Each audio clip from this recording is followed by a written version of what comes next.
So, hello everybody and welcome. Yes, welcome back here at BSN Network. Today we'll be back here at BSN Network. This is the BSN Network podcast here today. It is Thursday, November 19th. Hope everyone's having a good day so far and a good rest of their day yesterday.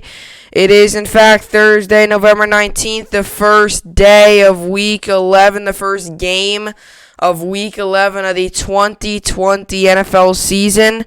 Should be a very good game tonight. And I take back what I said last week. Although last week's game was big, this game is even bigger and better. So should be a very good game tonight. The Arizona Cardinals facing up against the Seattle Seahawks. I think it's going to be an absolute shootout. I think it's going to be an absolute baller fest, an absolute offensive game. I think it's going to be a lot of fun to watch, and I'm excited to see who ultimately comes out with the win tonight. I think it's going to be a very good game. I think it's going to be a lot of fun to watch. I think it's going to be an entertaining game. It's going to be a lot of fun. Last night was, in fact, the NBA draft. We'll get to that in just a little bit later. But last night was, in fact, the NBA draft. Last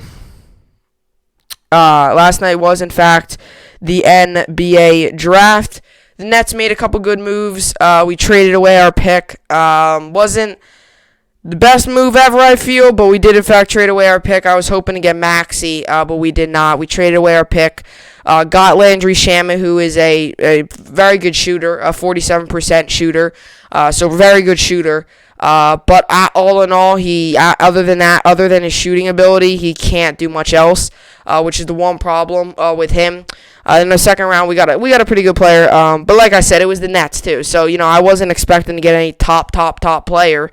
We were bottom of the draft. We were the 19th pick, so it wasn't like we were gonna get an Anthony Edwards or a LaMelo Ball or someone like that. We weren't gonna get someone like that. We were gonna get kind of the rest of the draft. We kind of had to wait and play it out. So the Nets did in fact trade their pick, but it is what it is. Obviously for what they say, it's best for the team. So whatever moves best for the team, I'm okay with it. I'll just ride on board with it. I think it was a decent move. We're getting a good shooter, but other than that, I don't know if he's very good.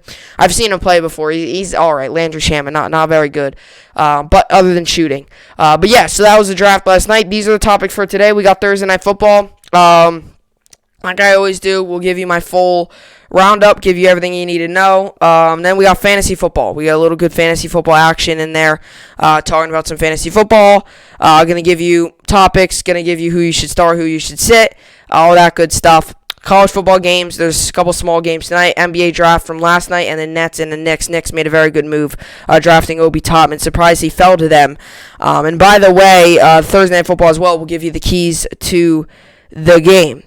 So with all that being said, this is the BSN podcast, and let's get right into it. So tonight is the, by far, and I said this last week, it was kind of funny, because I did in fact say this last week, but tonight, in my opinion, is probably one of the better games we've seen all year for Thursday Night Football, and I think we can all kind of agree on that. Tonight is going to be one of the better games for fantasy football, obviously. Not fantasy football, for Thursday Night Football, obviously. So it should be good. You obviously got two very good teams going at it. You got the Arizona Cardinals versus the Seattle Seahawks, and this actually is good. I guess you could kind of say for fantasy football as well, because there's a lot of good players you're gonna have going for fantasy. So there's a lot of good players, a lot of good assets, a lot of stars on each team, especially a lot of stars on each offense. So that should be a lot of fun to watch. But like I said last week, I thought last week's game was the Colts-Titans was probably one of the better games for Thursday night all year.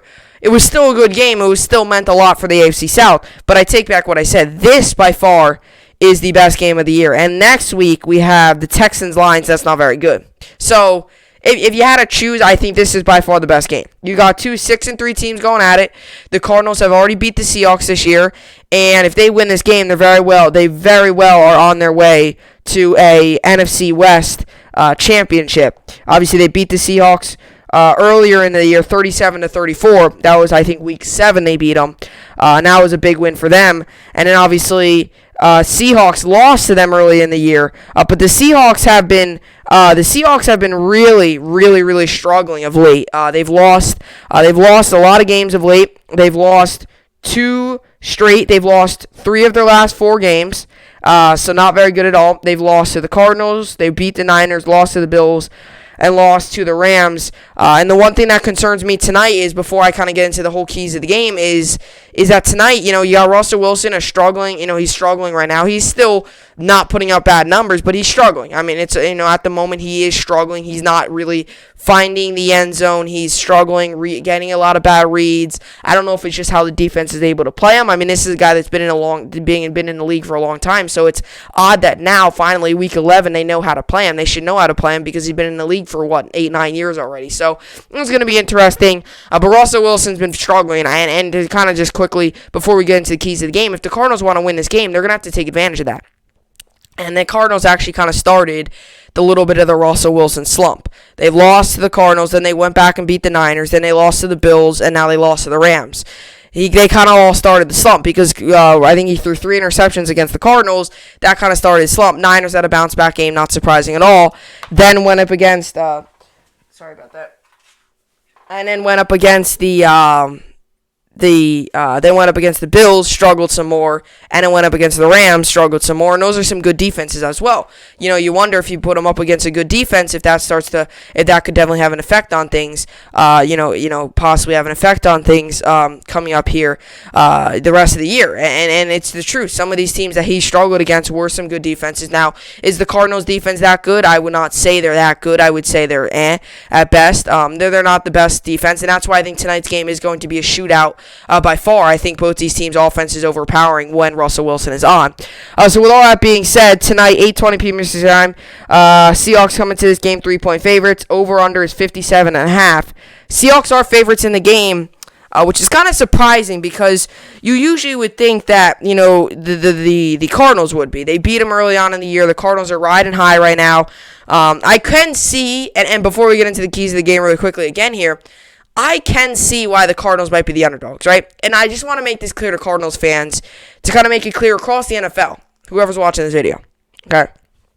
Just watch out, okay? Because tonight, the Cardinals are coming off of a huge miracle win. Probably the best play I've seen all year and probably the best catch I've seen all year. Okay, a huge miracle win. And against a very good team in the Buffalo Bills, more than likely the AFC East winners, and could definitely make a playoff run.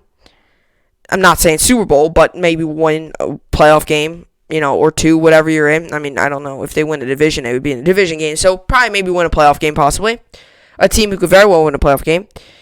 And now it's a quick week, and everyone's been talking about the catch, and I'm sure tonight you're going to see on Thursday Night Football, everyone's going to be showing the catch. Everyone's going to be talking about it. Everyone's been talking about it. And a lot of times what happens, I'm not saying that they're going to lose because of this. My prediction is still to come. I'm not saying they're going to lose because of this. But just watch out, right? You saw, and I know I keep always going back to this, you saw what happened to the Minnesota Vikings. They had the big Minneapolis Miracle, Case Keenum and Stephon Diggs. No one expected it to happen. Saints, who were one of the favorites to win the Super Bowl that year, ended up losing. Vikings, who weren't even expected to do that well that year, ended up winning. They made it to the NFC East. They made it to the NFC Championship. Ended up the team who no one had winning at all. The Eagles ended up going on to the Super Bowl, right? But after that game, they stunk. Because the media was talking about it, everyone in the organization was talking about it, no one could get over it. The team could not focus on the next game. I think they ended up losing against the Eagles that next game, like 42-7 or something. They ended up getting blown out. So what I'm going to sit here and tell you is just watch out. Today has the making for a blowout in the Seahawks' favor. I'm not saying it's going to happen, but it definitely has the feel. You're coming off of a big win. Especially that's short. You haven't had much time to prepare. A team who could still be thinking about last week. Sometimes these teams don't have enough to really zone in and focus on this game now. They're still focused on the last game. And this is a game you cannot have that happen. So with all that being said, let's get into the keys of the game. So I'm not spoiling my pick. I'm just going to give you my opinion there. So with that being said, let's get into the keys of the game. Like I always do, I give you the keys of the game for the offense, keys of the game for the defense. I'll start off with the Cardinals and then go to the Seahawks. I always do this for Thursday Night Football. It's kind of my new thing. I started a couple weeks ago. I think it's pretty good. Instead of just kind of talking about the game, give you an overview, I give you the keys, what each team needs to do in order to win. Anyway, let's get right into it here. So the Arizona Cardinals come into this game with a 6-3 record. Seahawks come into this game 6-3 as well. It's a big game for the division, obviously. I'll start off with the Cardinals' keys to the game. I think we could do that, and then we'll just go down. Cardinals offense, defense. Seahawks offense, defense. So let's start off. Here we go. Keys to the game. Arizona Cardinals offensive keys to the game. So like I said just a couple of minutes ago to start off the podcast, I said I think this is going to be a high-scoring game. I said I don't think neither of these teams are good defense. The Seahawks are at the bottom of the league on defense. The Cardinals are not very good on defense themselves. And I think overall, if you had to look at it, neither of these teams are good on defense. Neither of these teams are good on defense at all. Neither of them. The Cardinals are probably better. The Cardinals are probably better than the Seahawks, but they're still not very good. So, and like I said, this is a Seahawks team that defense is awful. I mean, you can make the argument they're not really an argument. I think that's kind of obvious to many fans. And they might have the worst defense in all the league. So, you could sit here and tell me that, it's going to be a shootout, and I agree with you there. So, if I was the Seahawks tonight, or not the Seahawks, sorry, the Cardinals, and the Seahawks, I'll get to them in just a little bit, probably about the 10-15 minute range. But if I was the Cardinals tonight, you have a very good quarterback in Kyler Murray. We all saw what he can do. We all saw it. Don't have to talk about it anymore, but we all saw it. You have a very good receiver, in my opinion, the best in the NFL, in DeAndre Hopkins. You have a pretty good running back in Kenny Drake, and you have a solid backup in Chase Edmonds. And overall, you got a pretty solid offense. Christian Kirk's having a better year. Fitzgerald is older now. He's not very good, but he's a big mentor.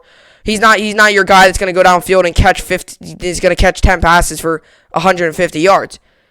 But you've obviously got some stars on this offense. You have to utilize those stars tonight. And here's my key to the game for the Arizona Cardinals. Pass the ball. Take shots downfield. Use the big play that you know how to use and been very successful with it. To your advantage here. This is an Arizona Cardinals team that is very successful with the deep ball, very successful with the play, very successful with the deep ball, very successful with these big yard plays. They're very successful throwing the ball to DeAndre Hopkins 50, 60 yards down the field. They're very successful at that. They're also very successful to throwing the ball across the middle and the receiver running for another 10, 15 yards. This is a team that has been taking shots downfield for the entire year, has been taking shots downfield every single game. You saw it against a bad defense in the Cowboys. They took shots downfield. You should see it again tonight. The key to the game for the offense, and I know I say this a lot, make fun of this secondary, pick on it, absolutely mess around with the secondary. The secondary's thin. The secondary's not very good. You got Jamal Adams with a shoulder. I think he's still playing, but he's banged up a little bit. This secondary is awful. This secondary is not good. This defense, period, is awful. Throw the ball deep. Take deep shots down the field. These Seahawks have not covered it at all this year. And even if it was against a decent defense, you have DeAndre Hopkins and Kyler Murray, arguably two top 10 players at their position. I think Hopkins is the best at his position. I think Kyler Murray is probably top 10, maybe top 7 at his position at the quarterback. So you have a very good quarterback and you have a very good receiver. Utilize those. You've been doing it all year long. No need to stop tonight. And you got to do that. You got to take shots downfield. You got to pick fun of this secondary because, like I said with the Seahawks, the Seahawks defense is awful. It's awful. It's awful. It's awful. And they cannot stop the pass. They struggle with the run. Overall, as a defense, you struggle. Even with the run the ball, right? But ultimately, take shots downfield. You're going to succeed. You're going to succeed taking shots downfield.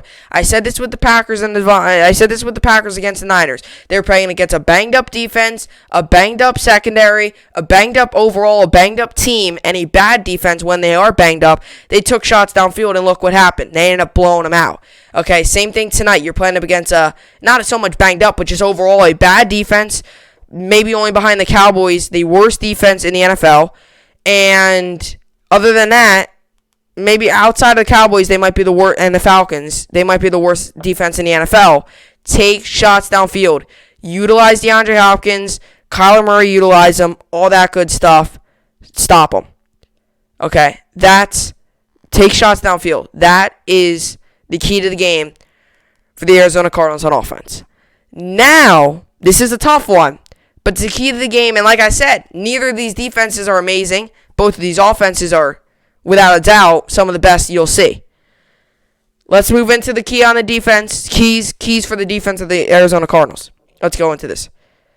Arizona Cardinals keys on defense tonight is not so simple, but it's possible. I mean, we saw it happen last week, but it's very, very rare to see.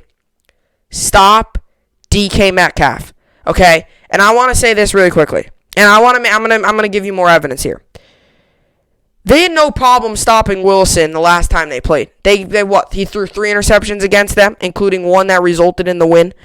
I mean, whatever they did against the Seahawks, the Cardinals, the last time they played the Seahawks, that 37-34 win, the last time they played the Seahawks, they did everything right on the defensive side of the ball. They were able to really pressure Wilson. They were able to get some good pressure. They were able to fake him out with some different coverages. They were able to run a lot of zones that they came in close on and really lock down some of these receivers.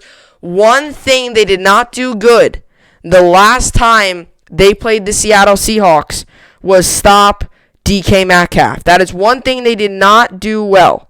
And actually, let me see the stats of this game, because I don't think did not do very well at it. Let's see.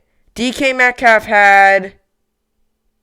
Oh, he did have 23 yards. So they did stop DK Metcalf, actually. Take that back. So they did stop DK Metcalf. And that's what I kind of where I go to here. Is they stopped DK Metcalf. He only had 23 yards the last time they played against each other. Okay? The defense they ran last time and the defense they're going to have to run again today has to be the same you ran last time. It might not be exactly, but it's got to be something near it, because you were able to stop Wilson and you were able to stop Metcalf. And you know what happens when teams, and it shows, you see what happens when teams stop Metcalf? Look what happened last week. Jalen Ramsey was all over Metcalf. Guess what? They lost that game. Okay? Same thing a couple weeks ago with the Cardinals Seahawks. The Cardinals were able to stop Metcalf. They were ultimately able to stop the offense, and look what they did. They won that game. Bills struggled with Metcalf, but the Bills were able to shut down Wilson. So, there's kind of in between. You got to choose one of them. That's kind of your deal. You got to eliminate one of them. If you eliminate one of them, that's good. If you eliminate Metcalf, that's good. If you eliminate Wilson, that's even better, because if you eliminate the quarterback and he's off of his game, forget about it. But if you eliminate DK, you're in a good position. Look at the other teams. The Rams eliminated them. The Cardinals eliminated them. Look what happened. Both those times they lost that game. Same thing. The Bills completely banged up Russell Wilson in the pocket. Look what happened. The Bills ended up going on to win by 10 points. So tonight you're going to have to stop DK Metcalf, especially DK Metcalf and Wilson, if you want to win that game. If you don't stop neither of them, well, you're going to have a fun night. The Seahawks are having a fun night on offense. If you don't stop neither of them, your Seahawks are going to have a fun night on offense, right? They're going to have a fun night on offense if you don't stop either of them. You got to stop one of them. And that doesn't mean completely shut him down where he gets 0 catches. That means maybe like what happened last week and what happened the week before. 30 yards, 3 catches, maybe 30 yards. You're not going to stop him completely. But if you allow him to 30 yards, I don't want to, if you let him go off for 150 yards and 2 touchdowns, that's not stopping him. And Russell Wilson throwing 5 touchdowns, that's not stopping him. You got to pick off Russell Wilson too. Russell Wilson's been struggling. Take advantage of his struggles, another thing. Overall, this defense just has to stop Wilson and Metcalf. Either one of them. If you stop Metcalf, you see what it does to Wilson. If you stop Wilson, you see what it does to all the other guys. That's what you got to do. Okay? So you got to stop one of them. You have to stop one of them. The Bills decided to stop Wilson. They got the win. The Rams chose Metcalf. They got the win. The Cardinals chose Metcalf, or Wilson and Metcalf, kind of. They got more Metcalf. They got the win. Tonight, they got to do one of them. Both of them is tough. Stopping both of them is difficult, but you got to do one of them. I think DK is definitely possible. Wilson, he's struggling, but I think it's definitely possible. So you got to stop one of them. And I know you could say Tyler Lockett, but I don't think Tyler Lockett's the guy that's going to go out there and step into DK Metcalf's shoes and be able to go deep and catch a deep ball. He's for the underneath stuff and to turn it upfield and get some 10 more yards after the catch. That's what Lockett's for. Lockett's not for these deep ball downfields where it's a jump ball. Lockett's not for that. Lockett's for these little in routes to get the ball, use his speed, get upfield. So That's why. If you eliminate Metcalf, Lockett's not going to win the game. So that's what's big. So that's what you got to do today if you're the Seattle Seahawks. Or not the Seattle Seahawks, the Arizona Cardinals. You got to stop. DK Metcalf or one of them.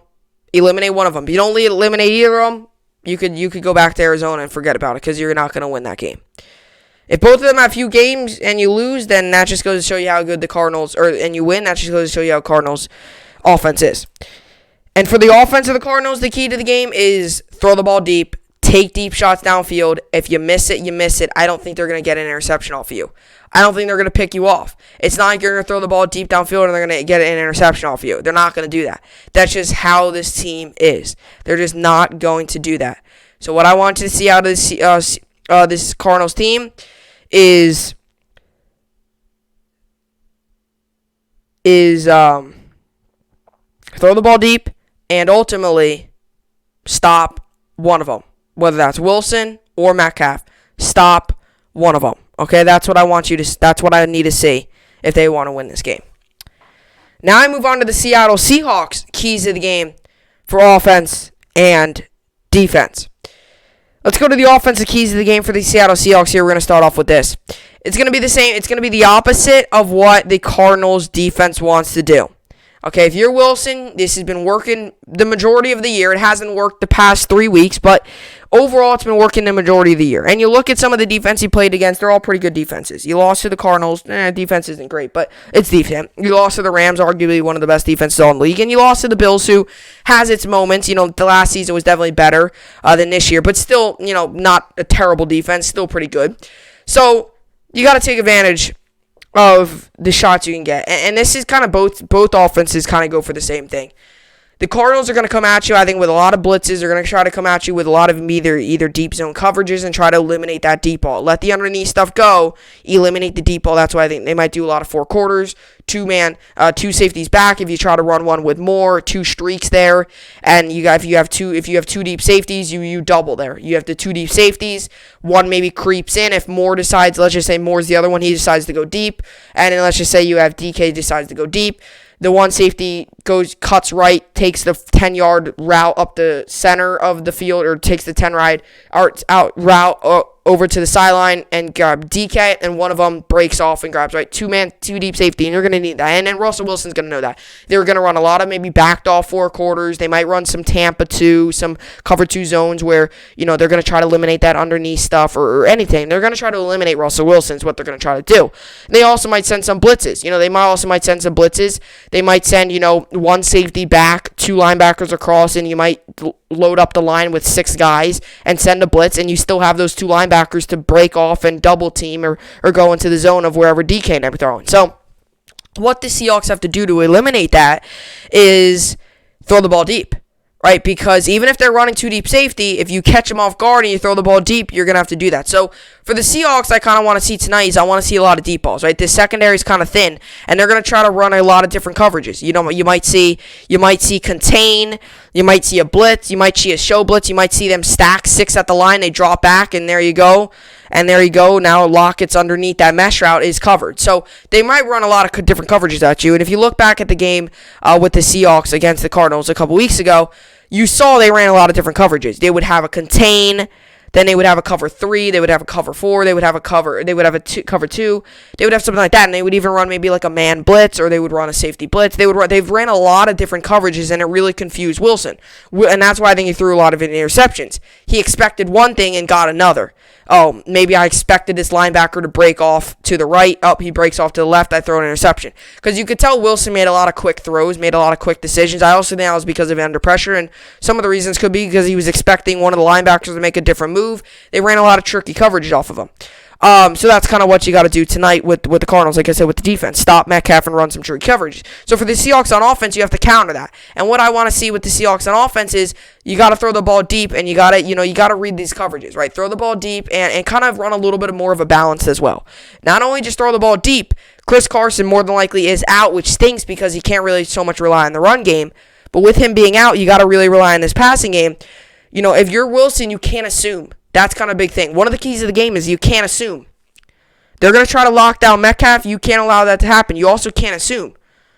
I can't assume that this is a contain and a blitz, or I can't assume that this linebacker is going to go back. If this, maybe they audible, right? You can't assume that. I can't assume that this safety's not going to bite underneath and grab Lockett, or this linebacker's not going to bite, grab Lockett, or if he's going to go deep to Metcalf. I think Wilson did a lot of guessing. Okay, this safety I think is going to bite underneath. No, he might not do that. He might drop back and get a cover on and get Metcalf. So that's why I think one of the big things tonight is to not only run a little bit of a mixed offense, but also when you have your chance, you got to throw the ball deep. Because they're going to run a lot of different coverages at you, and I think some of the times you might have to go underneath. So you got to try your best to throw the ball deep, because that's what the Cardinals are going to probably be countering with. They're going to be countering with a lot of these different zones, a lot of these different coverages, and also with all these different coverages, you throw the ball deep, you might get them caught off guard, just like that, touchdown or something like that. So throw the ball deep for the Seattle Seahawks. You have a very good deep ball receiver in DK Metcalf. We all know how good Russell Wilson is. We all know how good Tyler Lockett is, he's more the underneath stuff. But throw the ball deep. This is going to be a Cardinals defense to kind of stop that. You got to throw the ball deep, and you got to get some very good. You got to mix them up with some coverages as well. And Russell Wilson's got to realize that they're going to run a lot of different coverages at them. They're going to run a lot of different things. You can't guess. You can't assume. You got to just go out there and play your best, and just go out there and try to read the coverage as best you can. He's smart. He's been in the league for a long time. That's what you got to do. So that's the Seahawks' key on offense. Throw the ball deep and kind of more balance as well. Because if they see how you're passing a lot, they're going to mix up with a lot of different coverages that are going to be set for passing. Next we got for defense, okay? This is difficult, but it's kind of simple. It's kind of something that I think we can all see what was coming. Stop the deep ball. Stop the deep ball. If I could say it any louder. You have to stop the deep ball if you're the Seattle Seahawks. Tonight, that's all they're going to be doing. Kyler Murray to DeAndre Hopkins, 30, 40 yards down the field. Up, Kyler Murray to DeAndre, 30 to 40 yards down the field. Up, Kyler to DeAndre again. Stop the deep ball. I could literally leave it at that, but I'm going to give you more evidence here. The reason is because they destroyed you on the deep ball last time. You saw what the Cardinals have been doing in the past couple of weeks. They're getting better and better and better. Kyle Murray and DeAndre Hopkins combo is getting better and better and better. You could see the chemistry starting to grow, and that's not a good time to face them where they're really hot like this. You have to stop the deep ball if you're the Seattle Seahawks, because they're going to try to do that. They know they're going to try to take advantage of your secondary. It's this Seahawks secondary. If they want to stop being disrespected and stop being called a bad defense, they got to come out tonight and have a solid performance against an offense like the Cardinals. That could really change it. If you come out tonight and have a solid performance against the Cardinals offense, that could really change things. That could change your whole view on the rest of the season, your whole view on that defense. If you go out there, pick Kyler Murray off 3 times, and shut down Hopkins, even if you just pick off Kyler Murray once and shut down Hopkins, you might get viewed as a different defense because of how good this offense is of the Cardinals. Right? So now we move on to the final just keys of the game here. I'm going to run through it. So you got to stop the deep ball for the Cardinals. Obviously, that's big. So keys of the game for the Cardinals is for offense is throw the ball deep, pick on the secondary, just throw the ball deep. That's all you got to do. Keys of the game for defense, stop DK Metcalf and stop Wilson. Not both of them. You got to just eliminate one of them. You see what happens. Some weeks is Wilson, some weeks is Metcalf, whatever it is. Whoever you eliminate, it's going to help you big time. For the Seahawks, it's throw the ball deep to Metcalf, and also got to be smart with your decisions. I noticed Wilson did a lot of guessing. Can't do that. And as for the Seahawks on defense, stop the deep ball. They're going to try to throw deep a ton. You have to stop that. Those are the keys of the game. Now I move into the injuries today. So some of the Arizona injuries. Washington, groin is questionable. Campbell, calf is questionable. Daniels, ankle is questionable. Williams, ankle questionable. Peters, knee out. Murray, hand out. Phillips, hamstring out. These are the other things. So Chris Carson, foot is questionable. Fuller, ankle questionable. Lockett, knee questionable. Homer, knee doubtful. Pachich, concussion out. Simmons, calf out. Thorpe, core out. Quinn Dunbar, knee out. Shaquille Griffin, hamstring out. These are the ranks. Points per game, Seattle is first. Arizona is 7th. Points per game allowed, Arizona is 9th. Seattle's 28th. Total yards per game, Arizona's 1st. Seattle's 3rd. Pass yards per game, Arizona's 13th. And Seattle's 3rd. And rush yards per game, Arizona's 1st. Seattle's 13th. And rush yards per game allowed, Arizona's 18th, and Seattle is 32nd. So you look at some of these defensive ranks, they're really bad. Points per game allowed, they're 28th. Yards per game allowed, they're 32nd. That's bad. That's really bad for defense. So you have to pick on this defense and really, really, really run some deep ball plays and run some big plays in general. You start generating the big play, it's over. So now we move on to my game pick here. So this is my official game pick. Like I said, I think it's going to be a very high-scoring game. And I think it's going to be a very high-scoring game. I think it's going to be really not much defense. I think it's going to be a very high-scoring game. My pick is tonight. I have the Arizona Cardinals winning 35-31. I think it's going to be a high-scoring game. I think it's going to be a lot of scoring, a lot of deep balls, not much defense. And I take the over on 37.5, and I don't have the Seahawks covering. I actually have the Cardinals.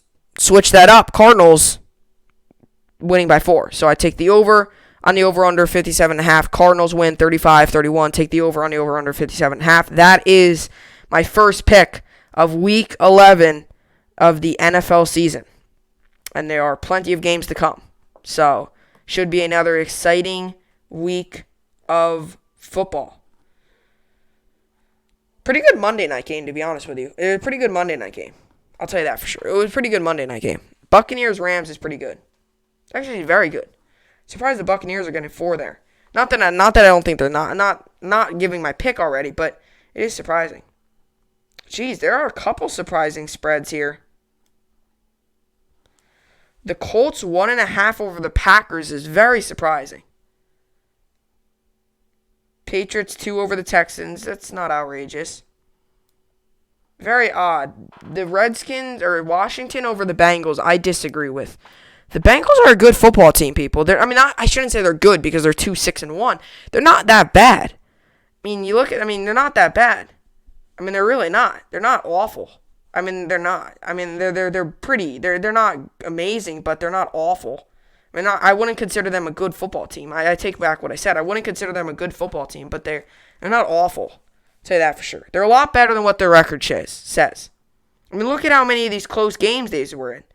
16-13, 30-25, 23-23 ended in a tie. 30, they won 33-25. Okay, that was a blowout. 27-23 was a blowout. This one they blew as well. 31-27, 37-34, 31-20. Look how close these games are. 36-10 is not close, but there's 1, 2, 3, 4, 5. 5 games out of their 6 losses were all close. 16-13 is close. 30-35 is close. 27-3 is not close. 37-21 is close. 37-34 is close. So that's 1, 2, 3, 4. 4 to 6 losses were very close. Very close. And including 2 of those losses they blew. Chargers they blew and the Colts they blew. And I don't know about the other Browns game if they blew that one. They might have. I'm not sure, actually. Did they? I don't know. For some reason here. Yeah. So they might have. I don't know. It's interesting. But yeah, so obviously it's definitely they're in these games. And their upcoming schedule for the rest of the season isn't awful either. You got the football team this week, which isn't that bad. Then you got the Giants, that's winnable. You got the Dolphins, that's winnable. Actually, no, I take that back. Dolphins are pretty good. Cowboys, very winnable. Steelers, very difficult. Texans, probably difficult. And Ravens. You might be able to squeak 3 more wins out by the end of this year. And finish 3-10-1. Or no, 3, no, that wouldn't be. 7, no. They're 2 right now. That's 5-10-1. I'm surprised the Bengals are underdogs there. But yeah, that's what I got for the Thursday night game. I know I went off topic a little bit there. I was just looking at some of the spreads. This Panthers-Lions is confusing me that there is no spread there. This is confusing me. And there's no over-under. That's the second straight week that's happened. I think this is just that close of a game. It's a 3-7 versus a 4-5 team. I don't know how that's that close. And not a great 4-5 team either. Dolphins only 3.5 against the Broncos is a little outrageous to me. Have you seen the Dolphins play? They are a lot better than they should be a lot better than just 3.5. Somebody spreads questioning because like the Steelers are only 10 against the Jaguars, which isn't against crazy, but they should be like 14. I mean that's a little ridiculous.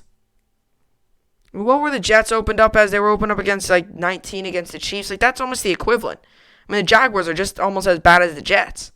They should be like the 10 is kind of low, kind of close. I would definitely take the cover. And the Chiefs Raiders, I understand the Chiefs lost against the Raiders last time, but I don't know. I think the Chiefs beat the Raiders. 8 is not outrageous, but I think it should be a little higher. I can't believe the Packers are underdogs against the Colts. And then we'll get to the fantasy in just a second. I was just looking through the spread. Sorry to get off topic. I mean, not really off topic, but I can't believe the Packers are underdogs against the Colts. Not that the Colts are that bad, but the Packers are better than the Colts. I don't know. I guess we'll see on Sunday. That's time will tell. I guess that's all it is. You could say so much about it. You got to see what happens on Sunday. That's when all happens. So it should be good. But that's tonight's game as well. So tonight's game should be another good game. Coming up next, we got some fantasy football. A lot of fantasy football players to play tonight. A lot of guys, especially on offense. Coming up next.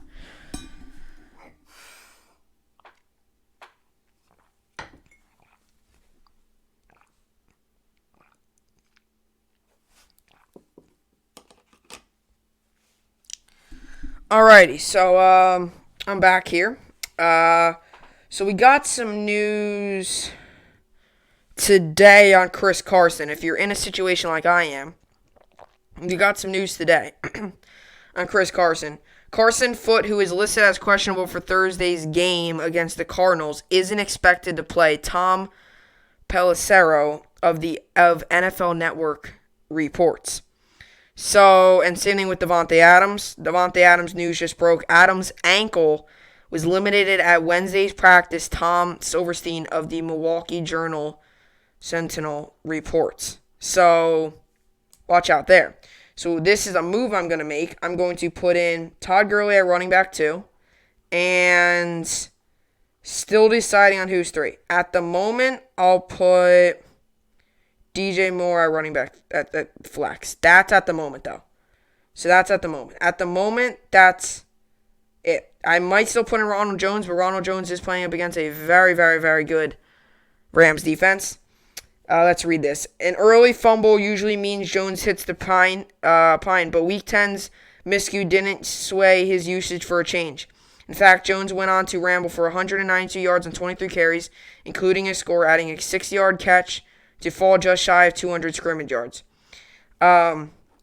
Hopefully, Jones' fantasy managers were able to take advantage of his career day because next up is the Rams, one of the league's top units in defending the run. Still, it would take a deep fantasy roster to prevent Jones from at least occupying the flex spot. So, see, that's the thing. So, it's either Moore or Jones. I mean, but here's the thing. DJ Moore's playing against an awful Detroit defense. And Moore outpaced all the other Carolina wideouts in the Panthers' Week 10 loss to the Buccaneers with 4 grabs for 96 yards and a score. Moore lines up for another solid week as Detroit visits in Week 11. His volume may be lower in 2020 than it was last season, but his yards per catch is up, leaving Moore in wide receiver 2 territory against a lame Lions defense. So, like I said, it's lame. It's the truth.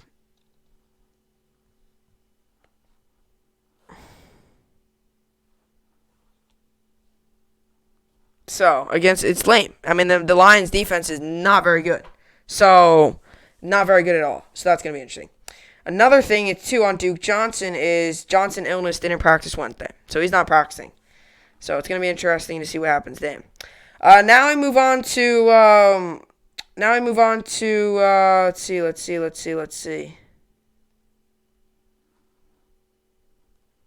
right, let's see here. So now I move on to just the lineups. Like I said, I just read a couple of things for you guys. But now we move on to the actual lineup. So let's get into it here. So this week I'm starting Aaron Rodgers, Ezekiel Elliott, Todd Gurley, Devontae Adams, Juju Smith-Schuster, Rob Gronkowski, DJ Moore, Browns defense, Daniel Carlson. And my bench is George Kittle, Chris Carson, Allen Robinson, Robert Woods, Matt Ryan, Duke Johnson, Ronald Jones, and David Johnson's on IR. I'm projected to lose 117 to 103. My opponent's got Kyler Murray, DeAndre Hopkins, and Zane Collins tonight. So even though I picked the Cardinals to win, I'm hoping Murray and Hopkins don't do that well tonight. Because if they do well, then that's not good. But obviously that's obviously exciting to see what happens tonight. I'm obviously hoping it'll have a very good game, but I'm not very hopeful about that. Devontae Adams, there was some news on him.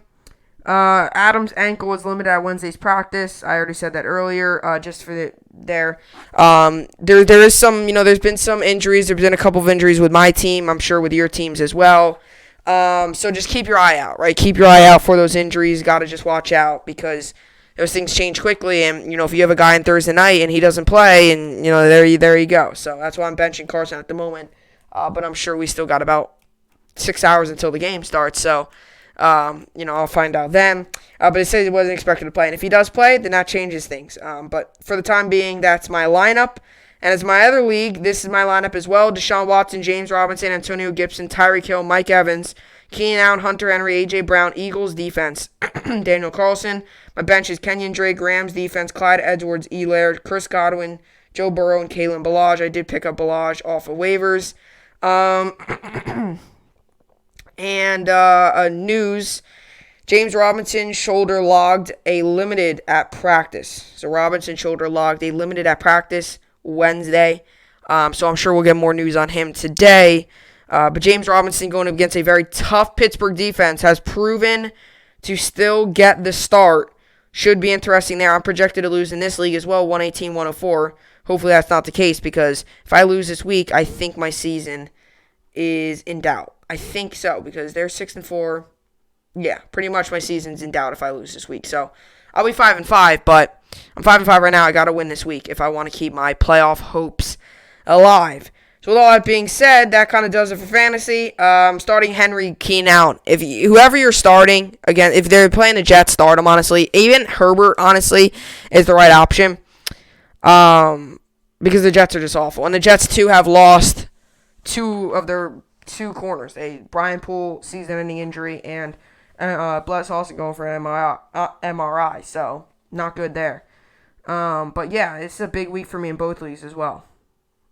So, hopefully, I can obviously get to the finish line in both, to get to the promised lands in both leagues. But I don't know if that's going to be the case. I think I'll make the playoffs in one league at least, and then hopefully the other league as well. But that's kind of it for fantasy. Like I said, just keep your eye out for Chris Carson. This isn't one of these things where I could say, you could wait on it. It's kind of one of these things where you actually have to, keep your eye out on it, with all that being said, now we move on to last night's draft. What happened in the draft last night? So last night, we'll move the college football then the draft. Because college football is pretty quick. And we're sitting at 44. Yeah, so it gives us a good 5 minutes to talk about the draft. So college football, okay. So tonight, there's a couple games on tonight. Is there any games on tonight? Yes, there are. There's one game on tonight on ESPN. It actually isn't that bad of a game. Smaller schools, but still not that bad. I think Tulsa was ranked once. So tonight we got a game. Last night, Western Michigan beat Central Michigan, and Toledo beat Eastern Michigan, and Ball State beat Northern Illinois. I didn't watch those games. I was watching the NBA draft. But tonight, I probably won't be watching this game. I won't be watching this game either. I might until 8 and then turn on the Monday night game that comes on at 8:20.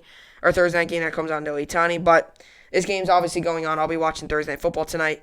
But this is the game tonight. We got Tulsa, Tulane.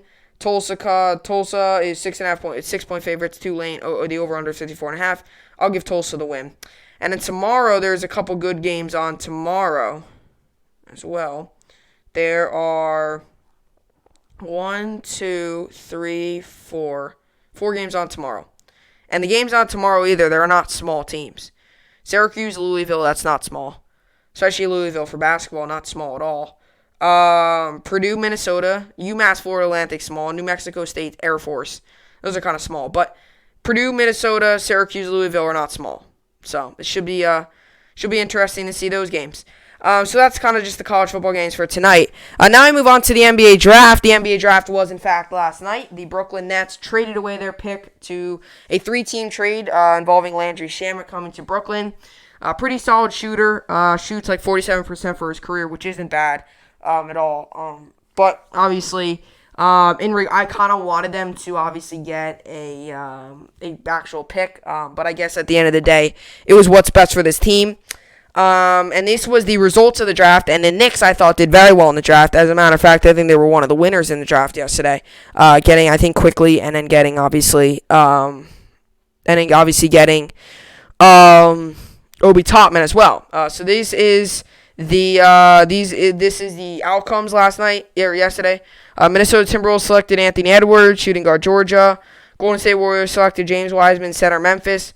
Hornets selected LaMelo Ball, point guard. Bulls selected, this was probably the most surprising pick of the draft, Patrick Williams, small forward from Florida State. Cleveland Cavaliers selected Isaac Okoro, small forward Auburn.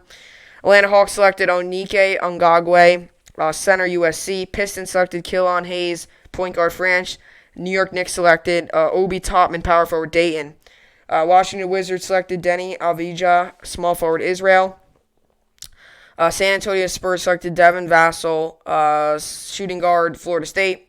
Sacramento Kings selected Tyrese Haliburton, point guard Iowa State. New Orleans Pelicans selected Kyra Lewis Jr., point guard Alabama. Boston Celtics selected a very good shooter in Aaron Nesmith, small forward Vanderbilt. Orlando Magic selected Cole Anthony, point guard North Carolina. Detroit Pistons selected Isaiah Stewart, center Washington. Minnesota Timberwolves selected Alicia Polveski, power forward Serbia. Dallas Mavericks selected Josh Green, small shooting guard Arizona. Detroit Pistons selected Sadiq Bey, power forward Villanova. Miami Heat selected Purchase Chiwa, forward Memphis.